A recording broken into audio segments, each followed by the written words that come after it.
because white settlers thought they were superior. And the Indian problem was that Native Americans were on the land and they were trying to fix them through these boarding schools and putting them in reservations. And the Indian problem was a way of believing. And one man was Richard Pratt, and he was the man that built the first boarding school called Carlisle Indian Industrial Boarding School in 1879. And he just believed that they could be fixed and they could be better socially through these boarding schools. There was forced labor after school was let out. Many of the girls would be forced to do unbelievable amounts of laundry and work with hot irons. And boys would work in farms and at other homes around the boarding schools. And abuse, there was sexual abuse and physical abuse, emotional, spiritual. Once they got to the boarding schools, they would cut their hair, which the long hair held spiritual and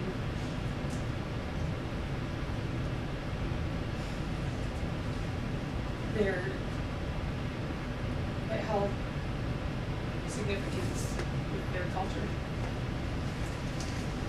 And they would be beat if they spoke their native language. The Mount Pleasant Indian Industrial Boarding School was established in 1855. There were 37 buildings on 320 acres of land, and it had an average enrollment of 300 students a year. And these students would come from all over, different tribes, from different states, all being put into one place. Letters home, kids would write their parents, but the administration would read over them. If they contained anything about loneliness or the abuse that was going on, they would be thrown away and they wouldn't be sent home. And parents would often write the school to ask for the children to return home so they could visit them, but the school would not let them.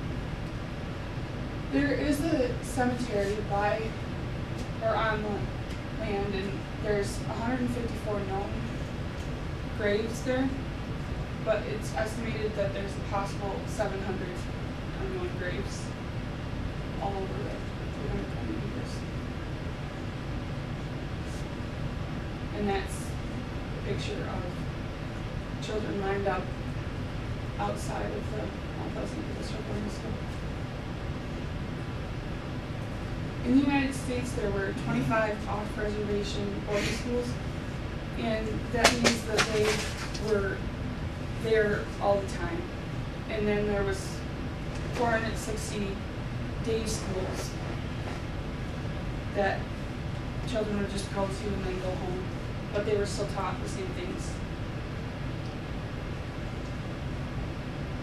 These are the 25 off-reservation Indian boarding schools. In the world, Canada actually had 140 off-reservation schools, so they had a lot more than we did, and there was a lot more death that occurred in them.